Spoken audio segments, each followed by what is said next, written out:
मरने के बाद वैतरणी नदी को पार करना आत्मा के लिए क्यों है चुनौती? गरुड़ पुराण में है ये जिक्र। गरुड़ पुराण में वैतरणी नदी के बारे में बताया गया है, जो यमलोक के रास्ते में है और पापियों के लिए भयानक यातना का स्थान है। जो लोग पृथ्वी पर बुरे कर्म करते हैं और अधर्मी होते हैं, उन्हें मृत्यु के बाद यमदूत इस भयानक नदी में धकेल देते हैं। आइए जानें कि मृत्यु के बाद यमराज की दुनिया कैसी होती है और यमलोक की वैतरणी नदी को पार करना आत्मा के लिए भी एक चुनौती क्यों है।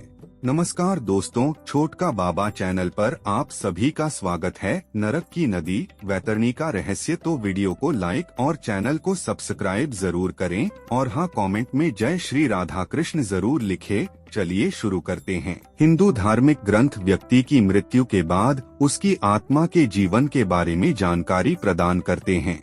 धार्मिक मान्यताओं के अनुसार मृत्यु के बाद हमारे शरीर का अंतिम संस्कार कर दिया जाता है, लेकिन आत्मा की एक नई यात्रा शुरू हो जाती है। धार्मिक ग्रंथों में कर्म का वर्णन किया गया है। ऐसा कहा जाता है कि आपके जीवन में किए गए कर्म ही यह निर्धारित करते हैं कि मृत्यु के बाद आपका जीवन कैसा होगा।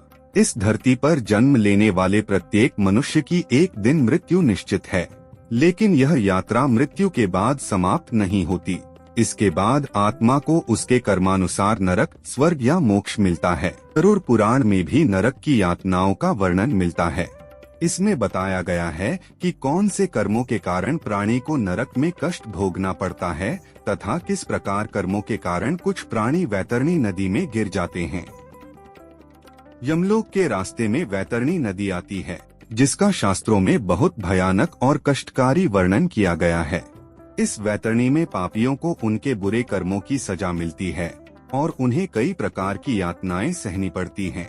आज हम गरुड़ पुराण में वर्णित इस नदी के बारे में जानते हैं कि किन कर्मों के कारण मृत्यु के बाद आत्मा को वैतरणी नदी में धकेल दिया जाता है।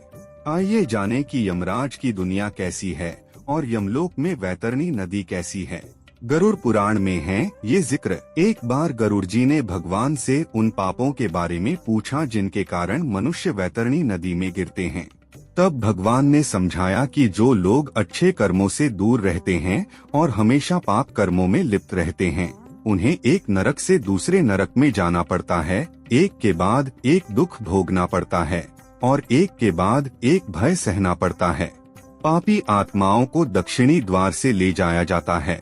इस मार्ग के मध्य में वैतरणी नदी आती है, जहाँ पापी आत्माएं जाती हैं। जो लोग पृथ्वी पर ब्राह्मणों की हत्या करते हैं, शराब पीते हैं, बच्चों की हत्या करते हैं, गौहत्या करते हैं, स्त्रियों की हत्या करते हैं, गर्भपात करते हैं, गुरुओं से धन हड़पते हैं और ब्राह्मणों से धन हड़पते हैं, वे वैतरणी नदी में गिरते हैं। जो लोग उधार लेते हैं और चुकाते नहीं, जो विश्वासघात करते हैं, जो किसी को विष देते हैं, जो पुण्यात्माओं से ईर्ष्या करते हैं और उनके गुणों की प्रशंसा नहीं करते, जो लोगों को अपने से हीन समझते हैं और उनका सम्मान नहीं करते, जो अच्छी संगति से दूर रहते हैं, जो तीर्थ स्थानों, संतों, गुरुओं और देवताओं का अपमान करते हैं, जो पुराणों, वेदों, न्याय और वेदांत का अपमान करते हैं, जो किसी दुखी व्यक्ति को देखकर प्रसन्न होते हैं, जो दूसरों को पीड़ा पहुंचाते हैं और जो दूसरों की बुराई करते हैं, वे भी वैतरणी नदी में गिरते हैं। ये सभी अधर्मी प्राणी दिन रात शोक करते रहते हैं और यम के मार्ग पर चलते रहते हैं। वहाँ इन जानवरों को राक्षसों के हमले सहने पड़ते हैं।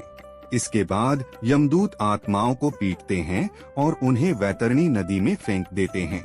जो लोग अपने माता, पिता, गुरु तथा अन्य पूजनीय व्यक्तियों का अपमान करते हैं, जो लोग ब्राह्मणों को वचन देकर सच्चे मन से दान नहीं देते, जो लोग दूसरों को दान देने से रोकते हैं, जो कथा में बाधा डालते हैं, जो अपने लाभ के लिए प्राणियों को हानि पहुंचाते हैं, मांसाहारी, जो लोग शास्त्रों को नहीं मानते, जो स्त्रियों का अपहरण करते हैं तथा जो लड़कियों के साथ यौन संबंध बनाना चाहते हैं, वे वैतरणी में गिरते हैं। रास्ते में तमाम यातनाएं सहने के बाद वे यम के महल में पहुंचते हैं और यम के आदेश पर दूत वहां पहुंचकर पापियों को एक बार फिर वैतरणी में धकेल देते हैं।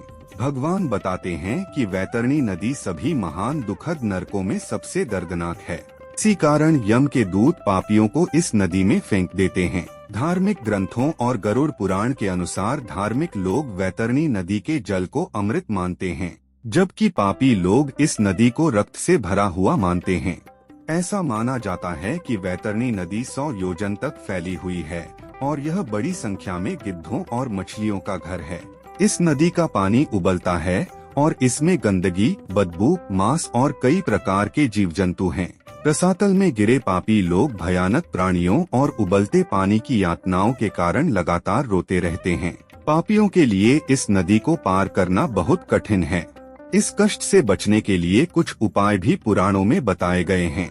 मृत्यु के समय गाय का दान। पौराणिक कथाओं के अनुसार यदि कोई व्यक्ति मृत्यु के समय गाय दान करता है तो इससे उसे वैतरणी नदी पार करने में मदद मिल सकती है। कहा जाता है कि जब आप इस नदी के किनारे पहुंचते हैं तो एक गाय आती है और पूछती है, कोई अच्छा काम हो तो बताओ। जिन लोगों ने गाय दान की है उन्हें गाय की पूंछ पकड़कर खतरनाक वैतरणी नदी को कुशलता से पार कर लेते हैं। तो दोस्तों, आज के लिए बस इतना ही। उम्मीद करता हूँ हमारे द्वारा दी गई जानकारी आपको पसंद आई होगी। मित्रों, अगर ये वीडियो पसंद आई हो तो वीडियो को लाइक शेयर जरूर करें और कमेंट करना ना भूलें।